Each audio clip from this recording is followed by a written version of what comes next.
The creation of myths and their purpose. The ancients created the myths to understand the synergies of the universal holographic cycles and their influences on matter, energy, and consciousness.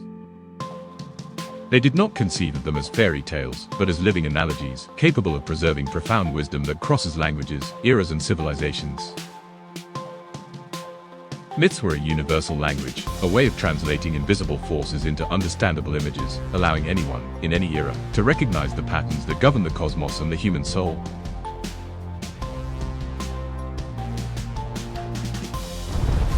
Zeus is a metaphor for natural forces.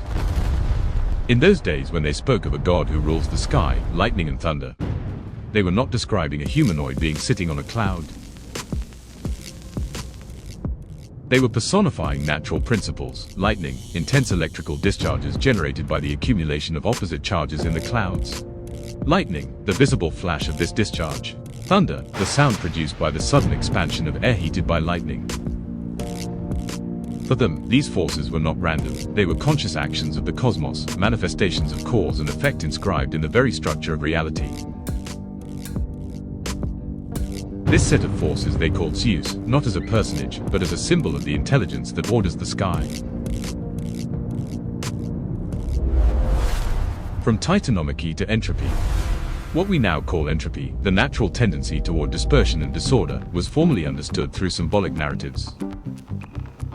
What modern science describes as thermodynamic processes, the ancients represented as Titanomachy, the primordial struggle between chaotic forces and ordering forces. The language has changed, but the phenomenon is the same. The cosmos is organized through the dynamic conflict between order and chaos, structure and dispersion, consciousness and matter. The hero who walks towards the divine.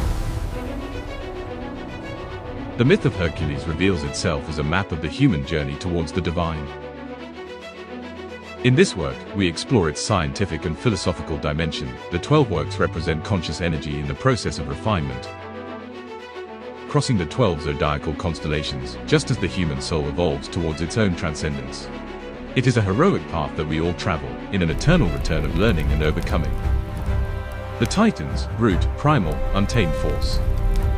Before we enter the epic of Hercules, it is necessary to go further down the evolutionary cycle, to the era in which humanity lived immersed in a dense, instinctive and violent reality. It was a world dominated by primordial energies, little aware of themselves, forces that the ancients called Titans. These entities symbolize matter in its raw state, energy without direction, impulse without consciousness. They represent the initial stage of any evolutionary process, powerful but chaotic, fertile but uncontrolled. Who are the Titans, in myth, in science, and in philosophy? In Greek mythology, the Titans ruled during the so-called Golden Age, a period when primordial energy, fertile, powerful, and not yet fragmented, flowed without resistance. Children of Gaia, Earth, and Uranus, Sky, they constitute the first generation of divinities and embody elemental forces and primordial principles that structured the cosmos before the Olympic order. But as matter densifies and life becomes more diverse, that raw, instinctual energy proves too chaotic to sustain the world's increasing complexity. The need for a new order then arises, more lucid, structured and conscious, represented by the Olympian gods. Led by Kronos, the Titans were 12, 6 male and 6 female, and their fall marks the symbolic passage from the primordial impulse to the intelligent organization of the cosmos. In science, Titans can be understood as metaphors for the fundamental forces that shaped the early universe, intense, violent, unstable energies, which preceded the formation of complex structures. They are the symbolic image of matter before consciousness, of energy before form.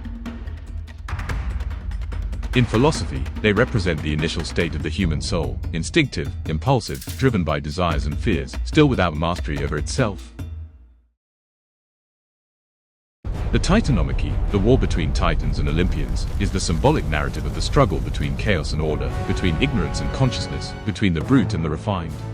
The Titans, defeated and imprisoned in Tartarus, deep within the earth, marked the transition from the realm of primordial energies to an era of greater refinement and control, represented by the Olympian gods.